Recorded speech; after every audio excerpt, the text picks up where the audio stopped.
There are moments in markets when almost everyone is watching the obvious story while the real money is already moving into the system underneath it. That is what I believe is happening. Now, most investors are watching NVIDIA. They are watching AI chips. They are watching the model companies, the cloud companies, the software companies, and the big headlines about artificial intelligence. That makes sense. AI is a transformative force, and the visible winners have been extraordinary, but behind every visible technology boom, there is an invisible infrastructure constraint.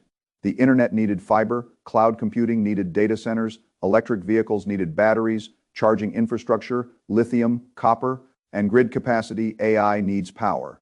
Not a little power, a scale of power that the existing American grid was not built to deliver. That is the real story. The public thinks AI is a software story. Wall Street increasingly understands that AI is also an electricity story. And when a technology boom becomes an electricity story, money begins to flow into places most retail investors are not watching. Power generation, transmission lines, substations, transformers, switchgear, cooling systems, fuel cells, natural gas, nuclear, uranium, copper, aluminum, engineering and construction. That is where the second-order opportunity begins. The first-order trade was obvious. Buy the AI chip companies, buy the data center beneficiaries, buy the companies selling the compute. But once the compute demand becomes large enough, the second-order trade emerges. Who supplies the power? Who builds the grid? Who keeps the system from breaking? Who receives government contracts? Who has signed backlogs? Who owns the scarce components? Who benefits when private companies stop waiting for the public grid and start building their own energy systems? This is how I think about markets. I do not only ask what is the headline, I ask what is the system behind the headline. And once you study the system, you can see why the power grid may become one of the most important investment themes of the next several years. The source argument begins with a policy change connected to the Trump administration and an executive order focused on strengthening U.S. grid reliability and security. Whether one likes the politics or not is not the point. Investors must separate political emotion from capital flow. Policy matters because policy directs money. And when policy, corporate spending, national security, AI demand, and infrastructure failure all move in the same direction, you have something more important than a normal news story. You have a structural trend. The American power grid is old. Much of it was built for a different age. It was built for households, factories, air conditioners, refrigerators, and 20th century industrial demand. It was not built for AI data centers running advanced chips 24 hours a day, every day at extreme power densities. A data center cannot lose power the way a household can tolerate a short outage. The chips are expensive, the workloads are continuous, the contracts are large, the customers demand reliability, and AI workloads are not slowing down because the grid is old. That creates the constraint. The source says AI data centers today require an amount of power comparable to tens of millions of American homes. And by 2030, that demand could more than double. Whether the exact number changes as new estimates come out, the direction is clear. AI demand is not only digital, it is physical. Every AI query, every model training run, every inference workload, every cloud expansion, every new data center becomes a claim on electricity, land, cooling, transformers, transmission, and generation capacity. That is why the grid matters. Now think about the transformer problem. Transformers are not exciting to ordinary investors. They are not a consumer product. They are not glamorous, but they are critical. They manage voltage and move electricity through the system. Many of America's transformers are old. The source frames roughly 70% as more than 25 years old. That matters because an AI boom cannot run on aging equipment forever. When demand rises sharply and infrastructure is old, the system must either fail or be rebuilt. If it is rebuilt, capital flows. That is the investable insight. Most people look for excitement. Serious investors look for bottlenecks. A bottleneck is where demand cannot move forward without spending. In this case, the bottleneck is power. Data centers need grid connections, but grid connections can take 5 to 10 years to approve and build. Permits, utility upgrades, new lines, new substations, transmission rights, interconnection queues, and regulatory processes all take time.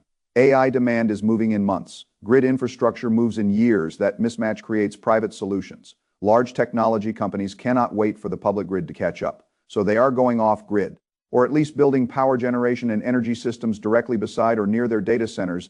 They are effectively becoming their own energy customers, and in some cases their own energy planners. That is unusual at this scale. And when private capital moves to solve a public infrastructure bottleneck, new winners emerge. The source emphasizes a principle that I agree with deeply: follow the money. Most investors follow narratives. They watch television, read headlines, listen to analysts, react to social media, and buy stocks after a story has already become obvious. Institutional investors often behave differently. They look for where capital is actually flowing. Contracts, backlogs, relative strength, sector rotation, government commitments, corporate spending, utility plans, construction pipelines, order books. Money does not always tell the truth perfectly, but it tells you much more than words do. A company can tell a great story and have no contracts. Another company can be boring and have a multi-year backlog of signed work. I prefer the second backlog as one of the most important concepts in this entire theme. A backlog is work already sold but not yet recognized as revenue. It is not a dream, it is not a projection. It is not a speech from a CEO about what may happen someday. It is contracted work waiting to be executed. That does not make it risk. Free projects can be delayed, margins can change, costs can rise, customers can renegotiate. But backlog is far more tangible than hype. When backlogs grow across an industry, it tells you that money has moved from idea to obligation. That is why the grid build-out matters. The source gives the example of Quanta Services, ticker PWR, with a backlog around $44 billion. That is not a small figure, that is years of work already sold. That is the kind of signal serious investors watch. The market has already noticed some of this. According to the source, while the S&P 500 moved only a few percentage points over a recent period, power line construction companies rose sharply, engineering and construction companies rose sharply, electronic component companies rose even more. Individual names tied to power, grid, cooling, and components moved 100%, 150%, or more. This is what rotation looks like. The index may look flat, but under the surface, money can be rotating into the next infrastructure bottleneck. Many investors miss this because they look only at the broad market. They ask why the index is not doing much. They do not ask which sectors are showing relative strength. They do not ask where institutional capital is positioning before the headline catches up. That is a mistake. The market is not one thing. It is a system of flows. There can be a bull market inside a flat market. There can be a collapse in one sector and a boom in another. There can be an old leadership group fading while a new one begins. The investor who only watches the index may miss the rotation. The investor who follows the money can see it earlier. Now let us examine what the executive order and policy framework are said to do. The source describes emergency authority designed to prevent grid failures. In plain English, this means the Department of Energy can push the system to maintain power capacity that might otherwise disappear.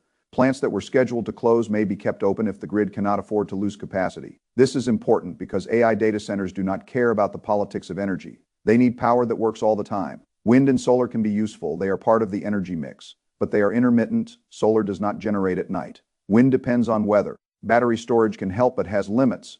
Data centers require continuous, reliable baseload or firm power.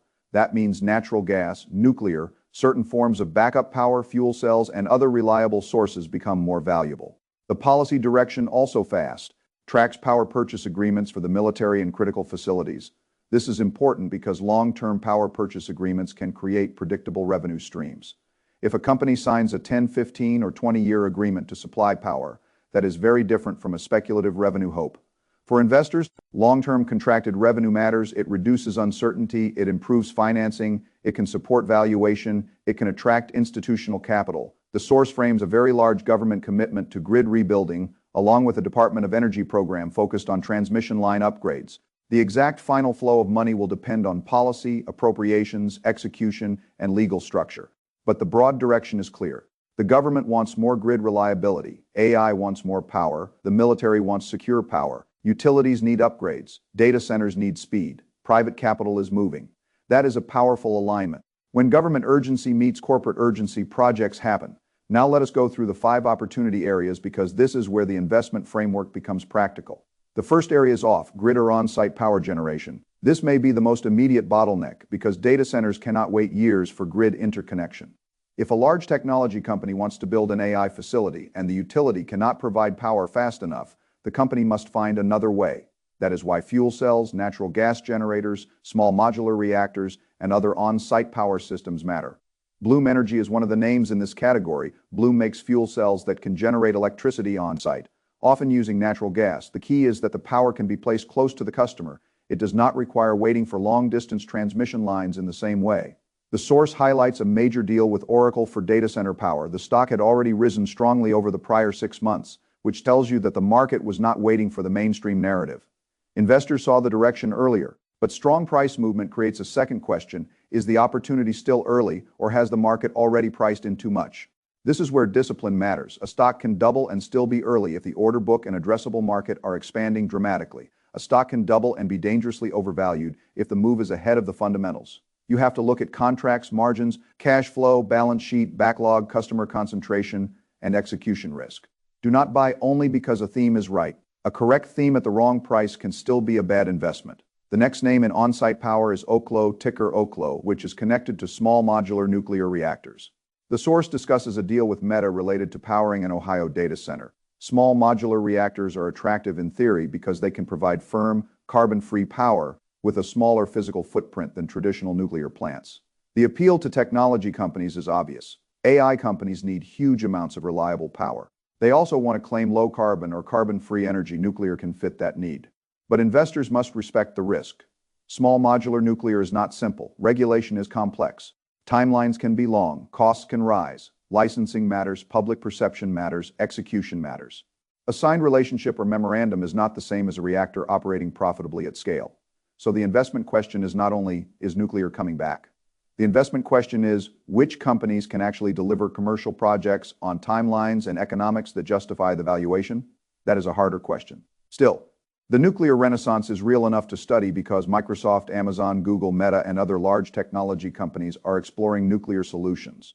When the largest buyers of power begin investigating nuclear, the sector changes. And if nuclear demand rises, uranium becomes part of the chain. Camco, ticker CCJ, is one of the world's major uranium suppliers. Uranium supply has been tight because for many years the world was not building enough new reactors to justify large new mining investment. Now nuclear demand is returning. If supply is constrained and demand improves, uranium producers can benefit. This is the classic picks and shovels logic. You do not always need to own the most speculative reactor company. You can sometimes own a supplier of the input the whole nuclear renaissance requires. But here too, price matters.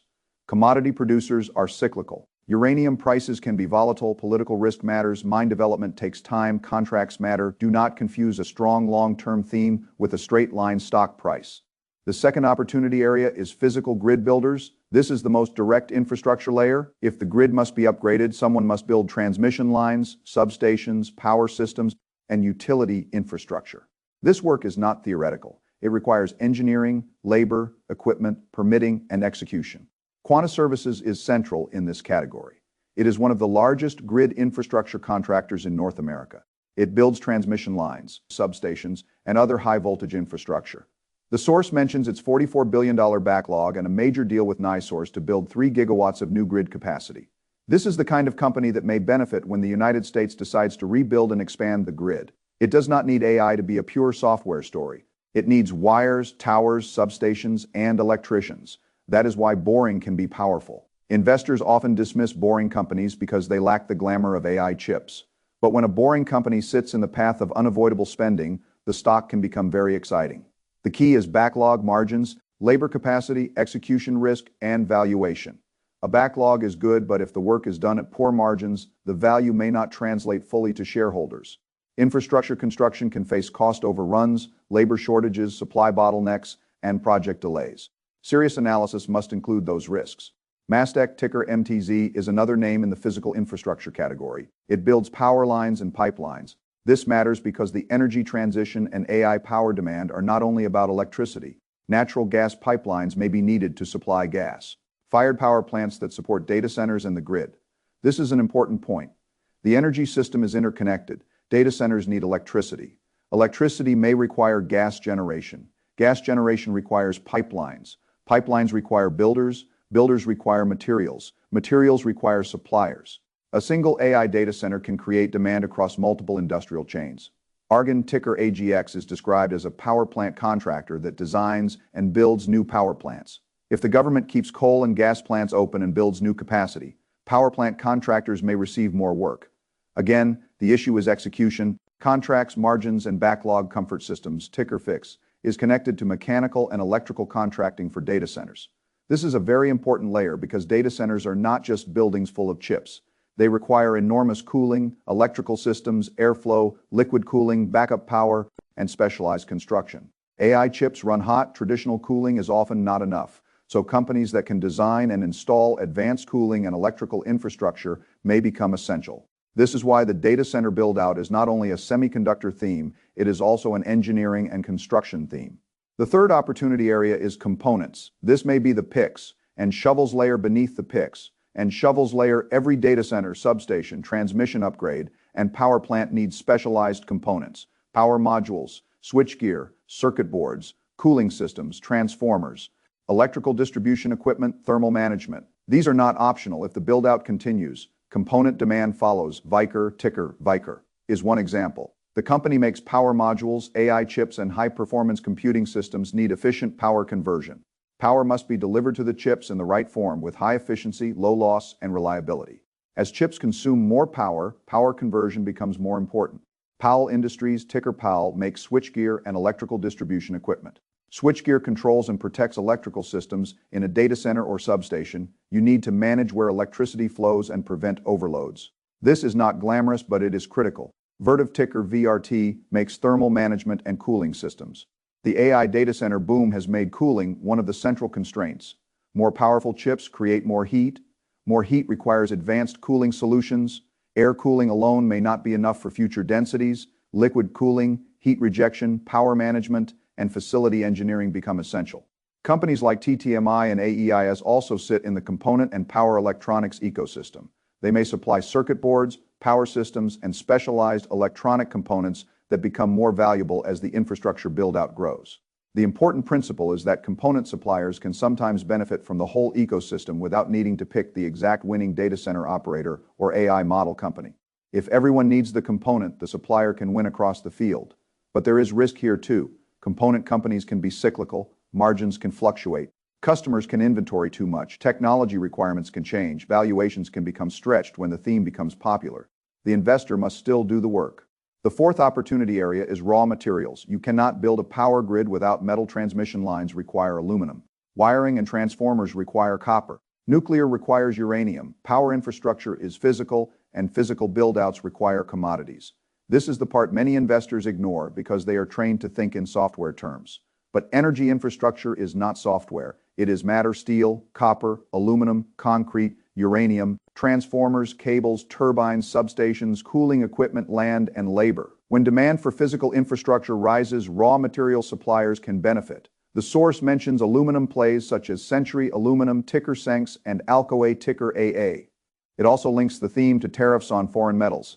If policy favors American-built infrastructure using American labor and American materials, domestic producers may become beneficiaries. This creates a double theme: infrastructure spending plus tariff protection. But commodity stocks are difficult. They can run very far when supply and demand tighten, and they can fall sharply when the cycle turns. Input costs, global prices, trade policy, energy costs, and balance sheets matter. So a raw material play should be treated differently from a contracted backlog business. It may have more commodity price risk and less visibility. Still, the logic is important. If the grid build-out becomes real, material demand becomes real. The fifth opportunity area is the framework itself. This may be more valuable than any single ticker. The source emphasizes a three-step process. First, zoom out and identify a massive trend that is already happening at a scale too large to ignore. Not a theory, not a fantasy, not something that might occur if everything goes perfectly. A real trend. In this case, AI needs power. The grid cannot handle the demand. The government has committed to grid reliability. Data centers are being built. Private companies are building power solutions. This is not speculation about whether AI will need electricity. It already does. Second, identify who benefits. Not who has the best story, not who appears on television, not who has the most exciting product demo, who receives the money. Power generators, grid builders, engineering firms, component suppliers, cooling companies, material producers, companies with signed contracts and expanding backlogs. This is the core of follow the money. Third, focus on data rather than noise. Backlogs, contracts, relative strength, revenue visibility, government spending, utility capital expenditure plans, corporate power purchase agreements, order books, stock price leadership. If the data is public, but the crowd is not yet paying attention, that is where opportunity can exist. This is an extremely important idea. The market does not hide all information from you. Often the information is public. The problem is that most investors watch the wrong screens. They watch headlines, opinions, and stories. They do not watch capital flows, backlog growth, sector rotation, and contract awards. The opportunity is often not hidden, it is ignored. That is different. Now, let us think about timing. The source makes a point that many investors fear they are late when a stock has already risen. That fear is reasonable, but incomplete.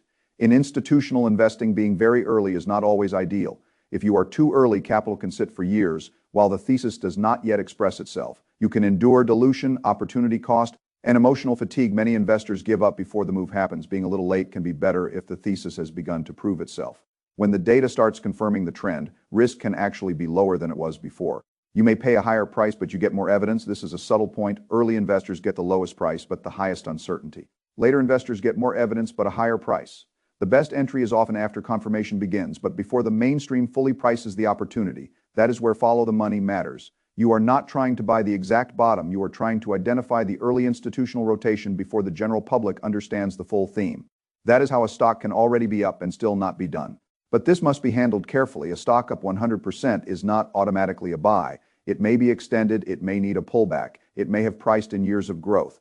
The investor needs a risk management system. Ask, what is the backlog? What is the valuation? How fast is revenue growing? Are margins expanding or contracting? How much debt does the company have? Is the balance sheet strong? Are insiders buying or selling? Is the chart showing accumulation or exhaustion? How much of the thesis is already priced in? Do not buy only because something has gone up, but also do not reject it only because it has gone up. The market often moves first in the areas where the money is going. Now let us examine the risks. The first risk is policy risk. Executive orders, government programs, and funding priorities can change. Political winds shift, courts may intervene, appropriations may not match rhetoric, agencies may move slowly, contractors may face delays. The second risk is valuation. Many of these stocks have already moved sharply. If investors chase without discipline, they may buy at prices that require perfect execution. The third risk is execution. Grid projects are complex. Power plants take time. Nuclear is difficult. Transmission lines face permitting and local opposition. Data center power needs can change. Construction costs can rise. The fourth risk is cyclicality. Some companies tied to materials or industrial components can be cyclical. If demand expectations slow, stocks can fall. The fifth risk is concentration. Some companies may depend heavily on a few large customers or contracts. If those contracts slip, the stock can reprice. The sixth risk is interest rates. Infrastructure and utilities are capital intensive. Higher rates can pressure financing and valuation. The seventh risk is technology substitution. Energy technologies evolve. Fuel cells, nuclear, gas generation, batteries, storage, transmission, and grid software may compete or complement. The winning mix is not guaranteed. This is why position sizing matters. The grid theme may be powerful, but no single stock should be treated as destiny. A diversified approach across the layers may be more rational. Infrastructure contractors, power generation, components, cooling materials, and possibly broad industrial or infrastructure ETFs if available and appropriate. Again, the framework matters more than the ticker list. Now let us talk about AI and power from a systems perspective. AI is consuming more power because compute is scaling, larger models, more inference, more training, more cloud workloads, and more chips all increase electricity demand. But power is not only an input cost, it becomes a strategic bottleneck. The company that can secure reliable power may build capacity faster than competitors. This changes competitive advantage in a world where chips are scarce. Chip access matters. In a world where power is scarce, power access matters. If data center developers cannot get grid connections for years, companies with direct power solutions gain an advantage. If utilities cannot upgrade fast enough, contractors with capacity gain pricing power. If transformers are scarce, suppliers gain leverage. If cooling becomes a bottleneck, thermal management companies become critical. This is how bottlenecks migrate. The market first prices the obvious bottleneck, then it prices the next one. At first, investors focused on chips, then data centers, then power, then grid, then components, then materials. The chain keeps moving. The investor's job is to anticipate where the bottleneck moves next, not merely buy the bottleneck everyone already sees. That is the deeper lesson. Now, how do you find the next bottleneck? You map the supply chain. Start with the end demand. AI compute. Ask what it needs. Chips, ask what chips need. Power. Cooling, advanced packaging, substrates, data centers, electrical equipment. Ask what data centers need. Land, permits, grid connections, transformers, switchgear, power purchase agreements, backup power, water, or cooling systems. Ask what grid upgrades need. Transmission lines, substations, aluminum, copper, labor, engineering, construction, regulatory approvals. Ask which inputs are scarce. Scarcity plus demand equals pricing power. Scarcity plus government spending equals potential backlog. Scarcity plus private urgency equals rapid capital flow. That is how to think. Do not stop at the headline. Follow the chain. Now let us bring the Trump energy law framing back into the investment logic. When an administration prioritizes grid reliability and security, it signals that energy infrastructure is not merely an economic issue. It is a national security issue. AI, defense, military facilities, critical infrastructure, and data centers all rely on electricity. If the grid fails, the modern economy fails. That creates urgency. National security urgency can accelerate spending. It can override normal political hesitation. It can justify keeping certain power plants online. It can support domestic supply chains. It can favor companies with U.S. manufacturing, U.S. labor, and existing relationships with utilities and government agencies. This does not mean every company in the theme wins. It means the total addressable spending pool may expand. Investors then must identify who can convert that spending into revenue and profit. That is the key. Government money does not automatically equal shareholder value. Sometimes contracts carry low margins, sometimes costs rise faster than revenue, sometimes companies dilute shareholders to fund growth, sometimes a theme becomes crowded. You still need business analysis. The best companies are those that combine demand, backlog, execution, margins, balance sheet strength, and strategic positioning. Now, let us think about the difference between revenue and backlog. Again, revenue tells you what has already been recognized. Backlog tells you what has been sold but not yet recognized. In a long cycle infrastructure build-out, backlog can be more important than current revenue because it tells you about future work. If a company has a backlog equal to multiple years of revenue, that creates visibility. If the backlog is growing, it tells you demand is arriving faster than execution. But backlog quality matters. Is the work profitable? Are contracts fixed price or cost? Plus, can inflation erode margins? Can projects be canceled? Are customers strong? Is the backlog concentrated? How quickly does it convert to revenue? Does the company have labor and capacity to execute? These are the questions that separate sophisticated analysis from simple hype. A big backlog is a good starting signal. It is not the end of the analysis. Now let us talk about relative strength. If an industry rises while the broad market is flat, that can be a signal. It suggests money is rotating into that industry. Institutions may be building positions, investors may be anticipating future earnings. The market may be discounting policy and capital spending before the news becomes widely discussed. Relative strength does not guarantee future performance. Stocks that rise sharply can correct, but it tells you where attention and capital are moving in the source. Power line construction, engineering and construction, electronic components, Bloom Energy, Powell Industries, Viker, and others showed very strong moves relative to the SP 500. That is not random if it aligns with contracts, policy, and demand. When price strength and fundamental data move together, the signal is stronger. Price alone can be speculation. Data alone can be slow. Price plus data can reveal early leadership. That is why you should study both. Now let us talk about materials more carefully. Copper is central to electrification. It is used in wiring, motors, transformers, grid equipment, and data centers. Aluminum is used in transmission lines and conductors. Uranium is needed for nuclear fuel. These materials are not optional if the build-out is physical, but raw material investing requires a different temperament. Commodity stocks can be volatile because they are tied to global supply, demand, inventories, currencies, trade policy, and industrial cycles.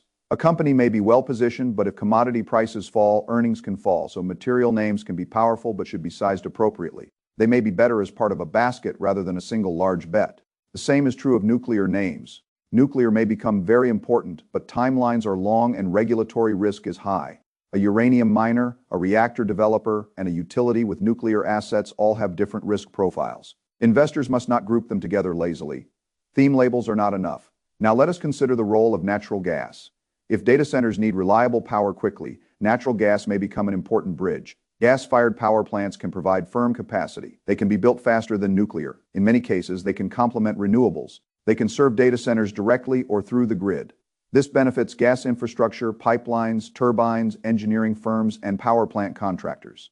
But gas also has political and environmental risk. Policy can shift emissions, rules can change, gas prices can fluctuate, local opposition can delay projects. Investors must be aware of those risks. Again, the theme is strong but not risk-free. Now let us talk about cooling. AI chips create heat. Heat is not a side issue. It is one of the central engineering problems of high-performance computing. As racks become more power-dense, cooling systems must become more advanced. Liquid cooling, thermal management, heat exchangers, electrical systems, and facility design become crucial. Vertiv is one of the prominent names in this area. It already benefited from the data center build-out. But when a stock has already moved significantly, the question becomes whether earnings can grow into the valuation. Cooling demand may be real, but price still matters. This is the repeated lesson: real trend, real companies still need valuation discipline. Now let us discuss how a retail investor should approach a list of names. Do not simply buy the entire list because it was mentioned. A list is the beginning of work, not the end. For each company, ask, what does it actually sell? Who are the customers? How much of revenue is tied to the AI grid theme? What is the backlog? How fast is backlog growing? What are margins? How much debt does it have? Is free cash flow positive? How much has the stock already moved? What valuation is the market assigning? What could go wrong? What would prove the thesis right? What would prove it wrong? If you cannot answer these questions, you may still choose a diversified ETF or small allocation, but you should know that you are not doing deep company analysis. There is nothing wrong with that if you size accordingly. The danger is acting with high conviction when you have low understanding. Now let us address the idea of missing opportunities. You can afford to miss opportunities. This is important. Markets constantly create new opportunities. If you believe every opportunity must be captured, you will become emotional. You will chase, you will overtrade, you will buy late, you will ignore risk. A disciplined investor misses many opportunities. The goal is not to catch everything. The goal is to catch enough good opportunities while avoiding the mistakes that can seriously damage capital. If a stock has already run too far for your comfort, wait. If the theme is real, there may be pullbacks, second chance entries, related names, suppliers, or future rotations. If there are none, accept that you missed it and move on. The market will offer another setup. FOMO is not a strategy. Patience is. Now there is another important idea in the source. Being a little late can reduce risk. This is true when the lateness comes after validation, not after mania. If a company's stock rises because the market discovers real backlog contracts, earnings growth, and margin expansion, being late may mean buying after risk has declined. If a stock rises because social media created excitement without fundamentals, being late means buying danger. So the type of lateness matters. Validation is different from hype. Follow the data, not the feeling. Now let us think about how this grid theme could evolve. First, AI power demand continues to grow. Second, utilities and grid operators face interconnection bottlenecks. Third, data center companies sign private power agreements. Fourth, on-site power solutions expand. Fifth, government policy accelerates reliability and security spending. Sixth, grid construction backlogs grow. Seventh, component suppliers see demand for switchgear, transformers, power modules, and cooling. Eighth, raw material demand increases. Ninth, the market begins to differentiate between winners and names that were simply swept up in the theme. 10th, valuations and execution decide long-term returns. That sequence is logical, but the timing is uncertain. This is why the theme can be powerful for years while individual stocks remain volatile. A long-term trend does not protect you from short-term drawdowns.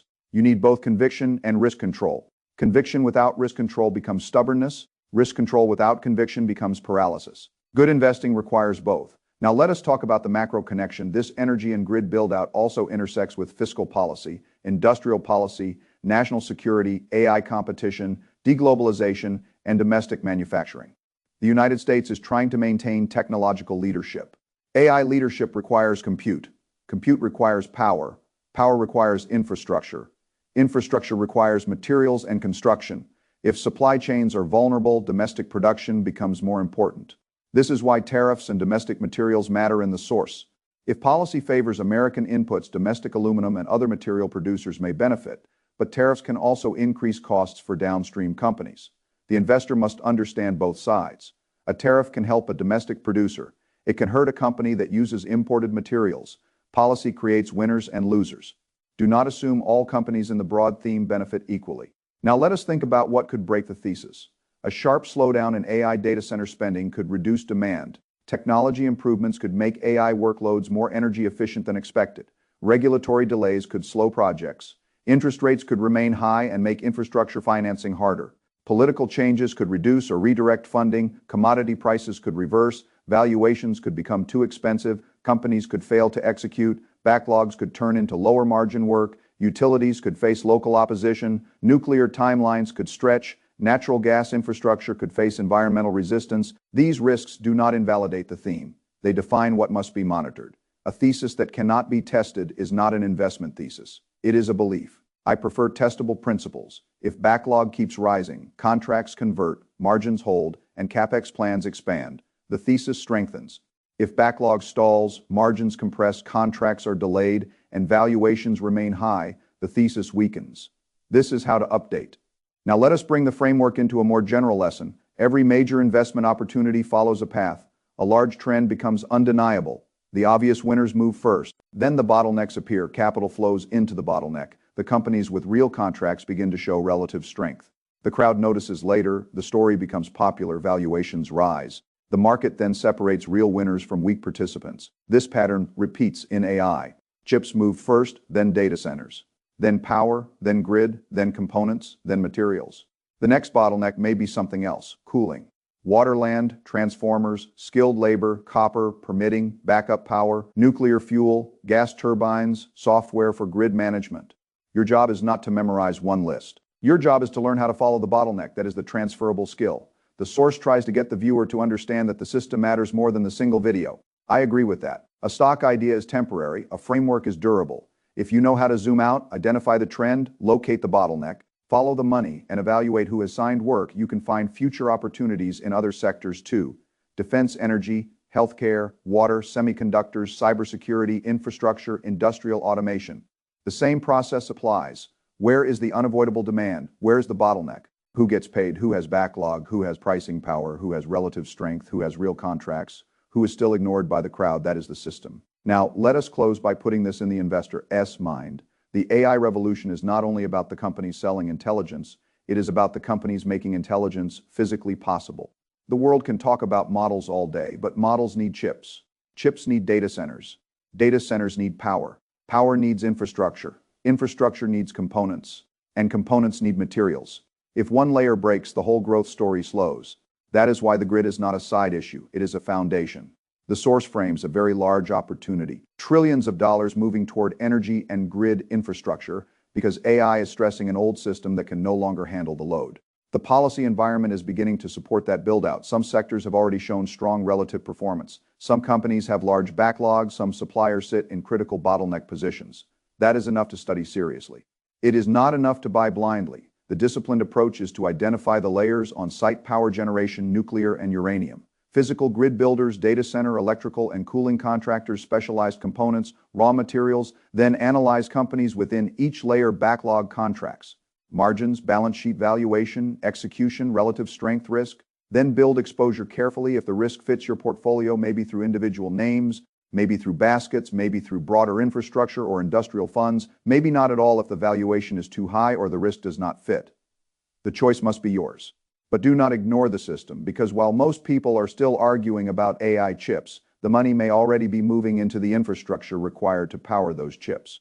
That is how markets work. The obvious story captures attention. The second-order story often creates the next opportunity. The grid is old. AI is power-hungry. Data centers cannot wait. Government policy is shifting, backlogs are growing, money is flowing. That does not guarantee profits for every investor, but it tells us where to look. And in investing, knowing where to look before the crowd finishes catching up can be a major advantage, not because we are predicting the future perfectly, because we are observing where the present is already changing. That is the essence of following the money.